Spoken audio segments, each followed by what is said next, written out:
meng-align kalau bahasa Indonesia menyearahkan posisinya dengan kebijakan saya dan, manajemen baru di atas ya, eselon-eselon 1 di atas yang baru, yang sudah bukan baru, yang sudah merubah arah kebijakannya ke arah yang baik.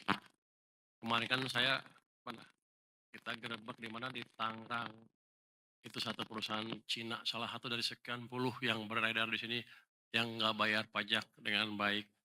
Fakta bahwa mereka bisa melakukan itu sekian tahun, sekian puluh tahun bahkan, beberapa puluh tahun udah di sini, itu menunjukkan bahwa orang di bawah kita, di bagian eksekutornya, ada yang ikut terlibat. Gampang itu sebetulnya. Nanti ke depan, kalau ada tempat yang seperti itu lagi, pejabat di atasnya sampai ke Kanwil akan saya minta pertanggungjawaban ya. Saya mengapresiasi seluruh jajaran yang telah bekerja dengan baik, penuh dedikasi dan integritas. Kemenq membutuhkan orang yang siap memberikan seluruh pikiran serta jiwa raga untuk bangsa dan negara.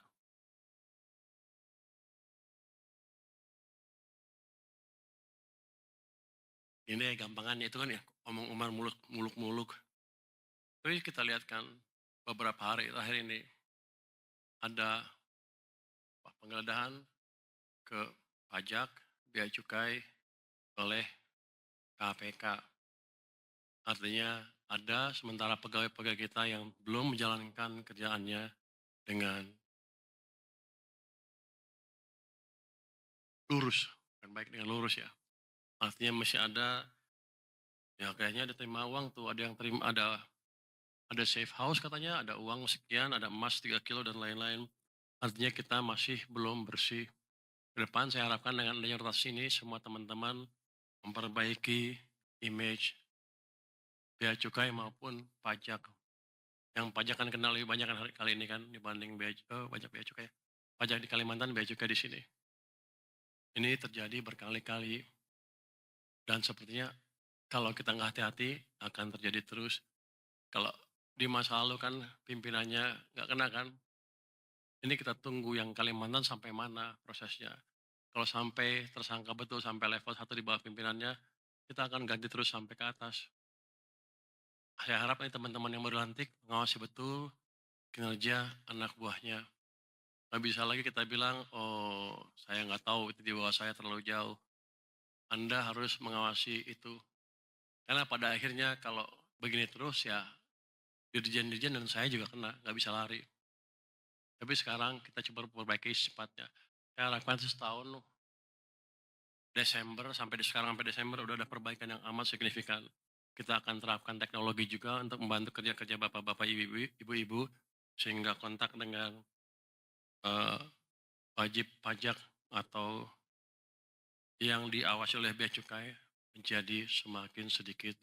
Kita udah terapkan AI, orang kita pinter-pinter bisa buat AI dengan relatif cukup cepat.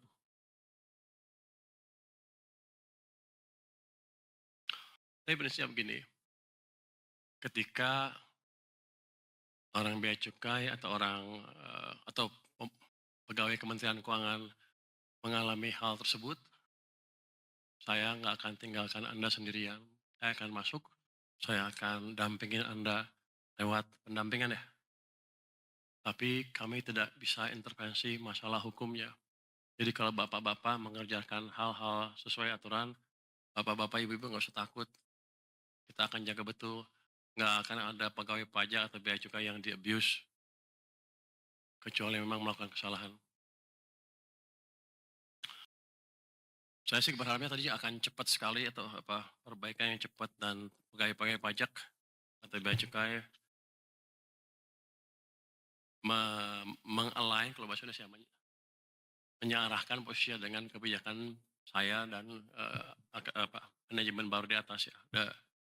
Eselon 1 di atas yang baru, yang sudah bukan baru, yang sudah merubah arah kebijakannya ke arah yang baik. Kemarin kan saya mana, kita gerebek di mana, di Tangerang. Itu satu perusahaan Cina, salah satu dari sekian puluh yang beredar di sini, yang nggak bayar pajak dengan baik.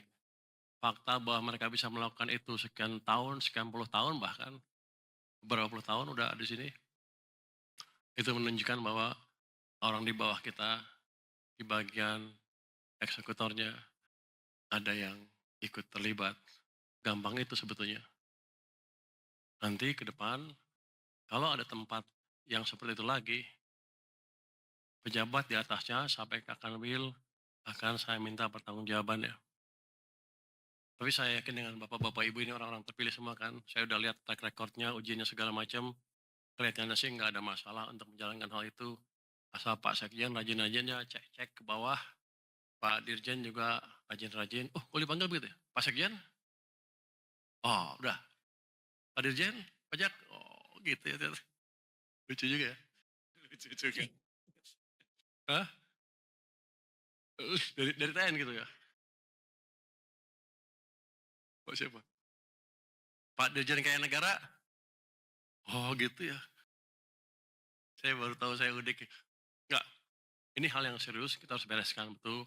Apalagi kemarin pengumpulan tax collection kita kan di bawah target karena ekonominya melambat. Tapi saya harapkan dengan membaiknya ekonomi dan ke depan akan lebih baik lagi, kita bisa mengumpulkan pendapatan dari tax maupun biaya cukai yang lebih tinggi lagi.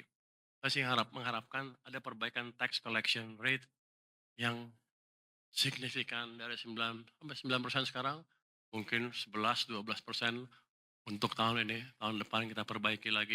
Jadi ini misi kita, misi yang berat untuk pajak.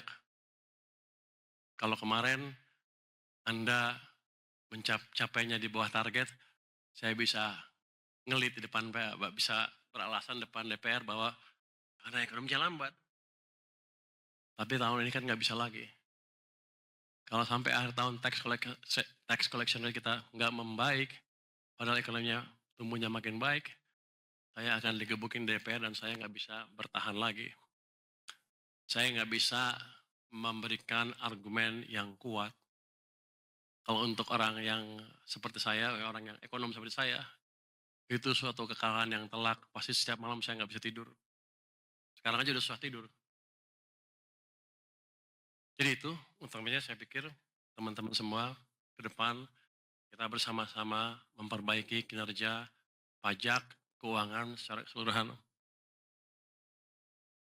Jangan sampai kita dikalahkan oleh pemain-pemain yang mengalahkan kita sampai sekarang ya. Dan jangan sampai pula nanti presiden masih mengumumkan hal-hal seperti ini. Dia bilang gini, ada kebocoran, pajaknya ada invoicing, under invoicing di bea cukai yang perpajakan kita. Beliau mengungkapkan itu berkali-kali setiap meeting. Saya sedih ngelihatnya. Padahal kita jadi upaya kita harus sungguh-sungguh, bapak-bapak, ibu-ibu, jangan main-main di pusat dan daerah, pimpinan turun ke bawah, lihat kinerja anak buahnya. Pokoknya akhir tahun saya nggak mau dengar kalimat itu lagi dari presiden. Tentunya kalau prestasi kita bagus dan tax collection naik, misalnya ke 11-12%, alasan itu udah hilang. Nanti kita pesta makan-makan kalau itu kejadian Pak Sekjen ya.